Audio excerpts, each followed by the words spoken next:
and welcome to Career Therapy with Seneca, where we discuss women, work, and wellness.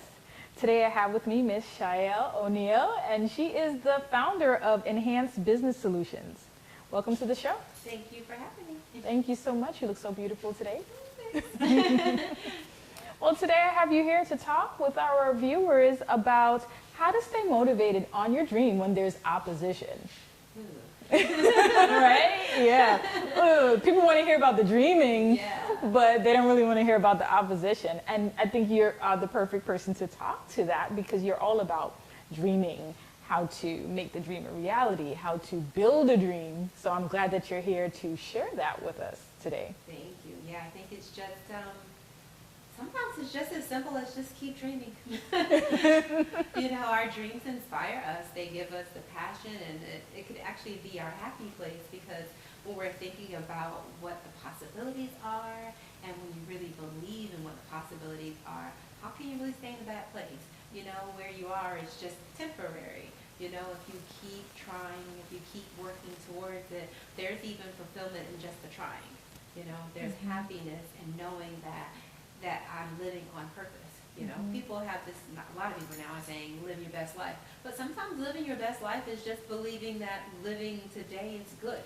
Right. The best me that I can be today is what Like this is my best right now. For This is today. good. Yeah. This is good. And finding contentment with that, and that's how it should be about our dreams.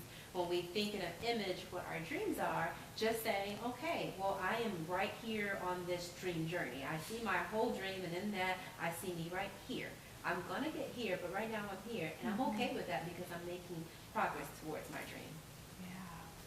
Yeah. That's what it's about. It's about keeping the dream alive, right? Yes. Yes. Somebody made that famous. Somebody made that famous. Whose quote is that?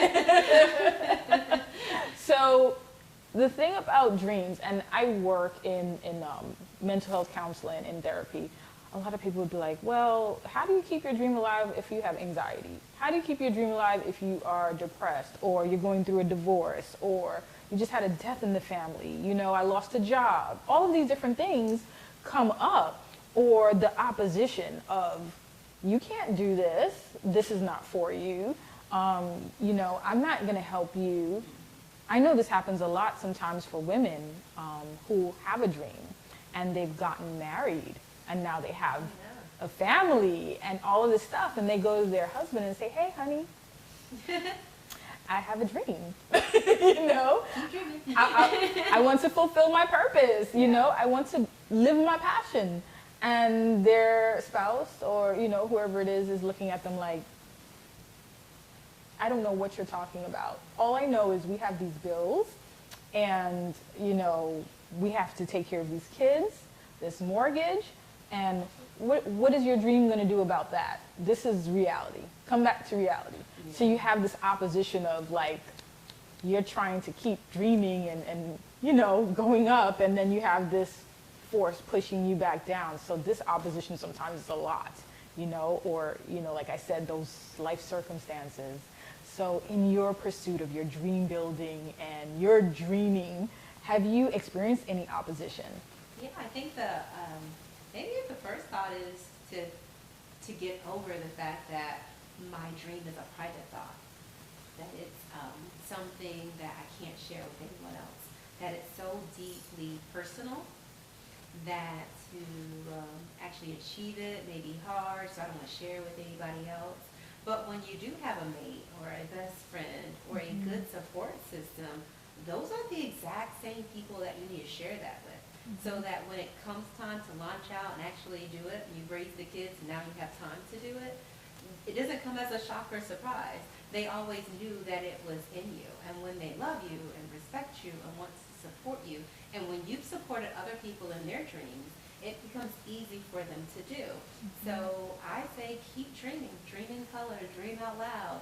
You know, be careful where you place it at, but don't be afraid to share that with them because you're being proactive. Because you're like, just know, if you're going to be with me, one day I'm going to make cupcakes. I'm going to make cupcakes in the morning, in the evening, at night. And so that when you're for you to make cupcakes, it doesn't come as a surprise to them, like, whoa, where did this come from? I did not marry this woman.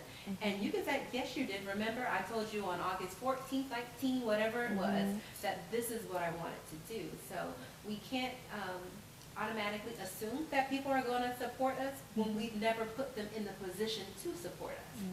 You know, we want to always kind of position people in our lives to say, hey, when I need that push, kind of help nudge me forward, you know? So don't let it be a secret dream, you know? Let it be, even if you don't say the dream out loud, but let your passion just kind of show through your own activity, you know? If one day you want to fly a plane, okay, we'll take some trips, go on planes, you know what I mean? Don't let it shock the world that you love planes. That is true. Sometimes we're not sharing with people what it is that we want to do, but sometimes we don't even know. Yeah. And sometimes we're just afraid, and we don't want to share because we don't want to hear that backlash. I know for myself, even though I have supportive friends and family, I tell them my dreams, and they're like, that doesn't sound realistic. That doesn't sound possible. Like, you know, why don't you just do this? Even though they know, like, Seneca, this is what she wants to do. That's who she is. For them, they're not comfortable with it. And the opposition is, this is not for you. And it causes you to, even though, yes, keep dreaming, it causes you to be like, maybe I shouldn't, you know, maybe this is not for me. It causes you to shrink back in. In your journey, maybe you have not experienced that because you've had that other story of the supportive, you know, people that are like, yes, do it, do it, do it. But sometimes we don't have that, and it's like you're fighting against the two. You're trying to rise and dream, and then you have that pushback. It's like, well, what's important to you? What do you want to see, you know? There are several things, like going to school, for instance, getting my degrees. I had to pay for that myself, and still am. You know what I mean? My parents had no idea about me even desiring to go to college. Yeah. And then when I told them, they were like, oh, they believe in me, they support me. They've been at every graduation. And excited about it, you know? But some journeys are just for me to take. And I have to be okay with that too. Not everybody's going to buy into it, but do you believe it, you know? Yeah. You know, if it's going to affect your household, of course, you know, being married and having family, it changes the dynamic, it changes your responsibility. You have to be accountable to other people. So we want to use wisdom and use some discretion on how we do it. Maybe sit down and have that serious talk with your mate to say, I have this dream, I really want to do this, and it's gonna take this. It's going to take time, it's going to take money, it's going to take these resources. Being able to explain it to them in detail will help buy them into your dream. That may not necessarily be able to do it with you, but to support you through it. Okay. So we're going to take a short break, but we'll be back shortly.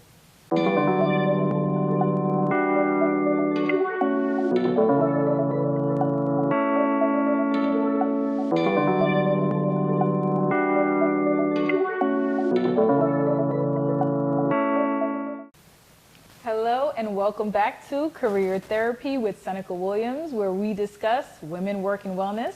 And today I have with me Ms. Shlial O'Neal, and she's the founder of Enhanced Business Solutions. And we've been talking about dreaming today. And how do you keep your dream alive when you're faced with opposition? And we know when you're dreaming, there's always opposition. If there wasn't, we'd all be living our dreams, right? We'd all be out there pursuing whatever it is that's in our heart and in our mind. I know for me, I've encountered so much opposition from different places at different times, and it was really hard for me. And sometimes it makes you feel like, is it even worth it? Like, can I do this? You know, have you ever felt like giving up on a dream? Yeah, I think about it now, and it's not even it's not a business. It's just something that I desire to do, and I realize you just don't have the talent for it. You know, I love to sing. I can't. So you had a dream of being a singer? I have a dream that one day I'm gonna open my mouth and it's gonna sound so lovely. And yeah, no, it hasn't happened. I don't see it happening. But I still keep trying. So I don't know if I've given up on it. Well, these days they have technology. I don't know. But my natural voice just to exude. And it might sound like something really light, but when you really want to do something and you don't have the ability to do it, it's a hard pill to swallow that, Shlial, you just don't sound good. You know how I discovered I don't sound good? I actually recorded myself on the phone. Oh, and okay. I thought I was doing a good job, too. Oh. And I put the playback on. Yeah. I couldn't even listen to it. I laughed so hard. And I got my reality that I might have to let go of this dream. Look at that. This is not, I'm just going to have to let that play out in my mind and with the stereo really loud, because that's just not my talent. But that doesn't mean I can't enjoy music. That does not mean I cannot, as some say, make a joyful noise. But as far as being a professional singer, having a music career, it's just not going to happen. I like that you share that, because that probably was a dream that you had when you were younger. I would just say maybe a few weeks ago. Oh, even now. a few weeks ago. Okay. I won't let it go. It keeps coming up. I just really want to sing. You can. I know for me, growing up, I've always loved writing. I used to write short stories, I wrote poems, and they would publish them in like the school journal or the yearbook and all this stuff, and that must mean that it's pretty okay, right? But when I got older, and I'm heading to college now, my parents were thinking more reality-based, realistically. How are you going to support yourself writing stories? And that was actually a dream that I kind of gave up on, and I stopped writing. Like, honestly, it was years before I started writing again. Now I'm starting to write again, but it was a dream that, because of that opposition, like, this is not going to work, what is your major, what are you going to do, how are you going to do it? I just like, you know what, this is just, you're right, it's not going to work, and I'm just, done. Well, a lot of times when we're younger, people ask, what do you want to be when you grow up? And we still reevaluate ourselves every time we have a life transition and say, what do I want to do next? When you think about dreams, every dream is not a business. Every dream is not a profession. I used to want, I remember my very first profession that I wanted to be was an interior designer. I wanted to decorate homes, and I wanted to lay out the schematics, and I was really bad at math, even though I'm young. And I couldn't draw. Wow. Yeah, so I was like, I can't be an interior, this is not going to work for me. You know what I mean? I had to change it up. But now that I look back at it, it probably wasn't for me to be an interior designer, but I'm very creative. And being in the fields of accounting and finance and business, the creative outlet to do things with your hands isn't there. And I think my dream to be an interior designer was me saying, hey, I want to do something with my hands. I don't want to be in my head. I want to create something with my hands. So now you'll go to my home, and I'm constantly moving things around, constantly buying new things and decorating it, changing things up. So it may not have been a professional career for me, but it was something I can live out in my personal life, for my personal enjoyment. Okay. So you can still find ways to do it. Yes. Thank you. We're going to take a short break, but we'll be back shortly with Career Therapy.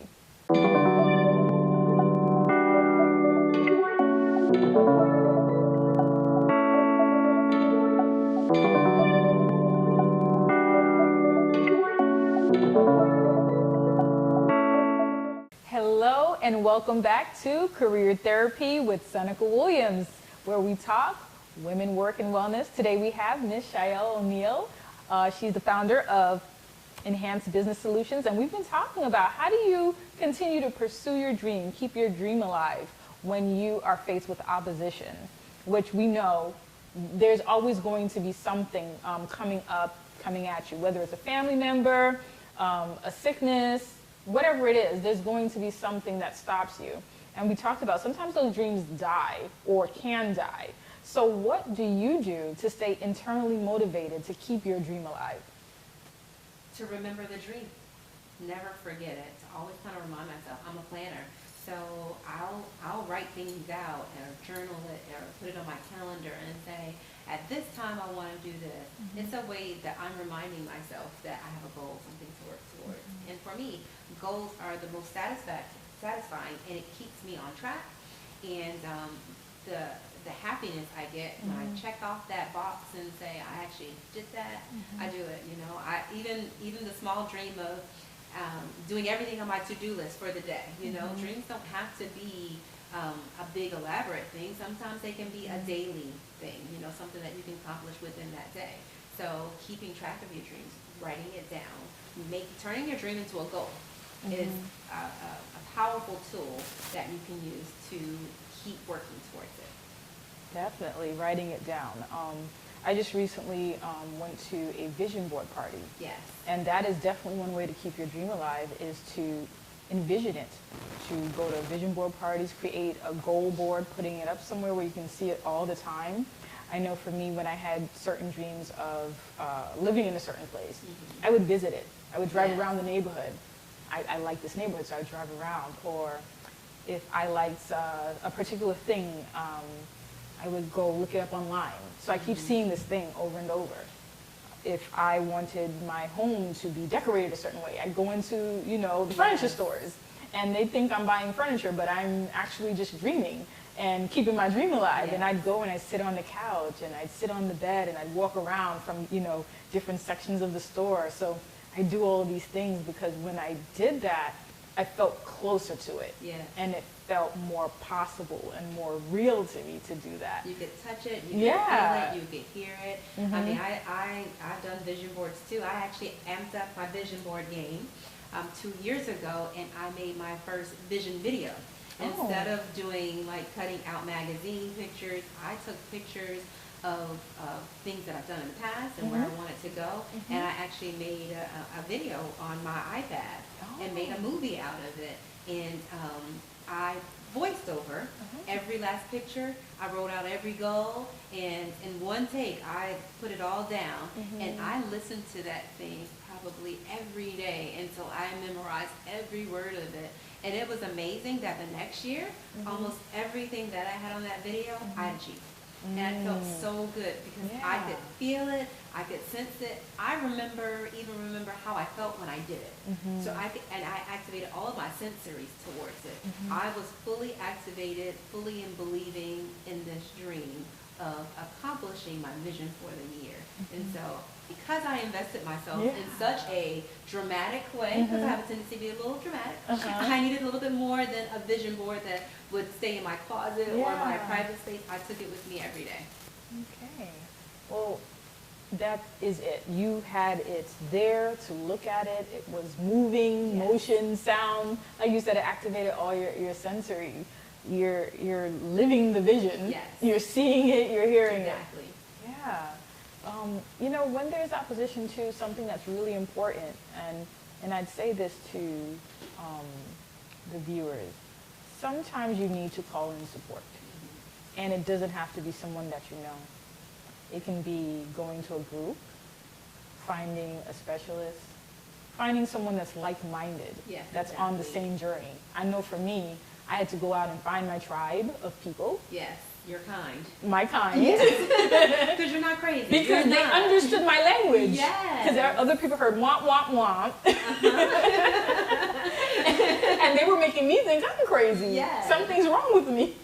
So I went out and I found my tribe, and I found it online. I found it at retreats and conferences and all these different places. Women that were supporting me and telling me, this is how you do it. I believe in you. You got this. It's so empowering. It's like unbelievable that you went from this small circle of people that were like to this large community that was, I got you. I believe in you. I can't do that, but you can do it. I know you can. And that is so empowering, so motivating. Well, this has been awesome. I thank you so much for joining us today. And how can our listeners contact you? I can be located on my website at www.ebscf.com. I'm also on Facebook at the same address, ebscf.com. Or I can be reached direct through phone 386-846-0428. Thank you so much, Shlial. Thank you. And I'd like to thank our viewers for joining us for another episode of Career Therapy with Seneca Williams.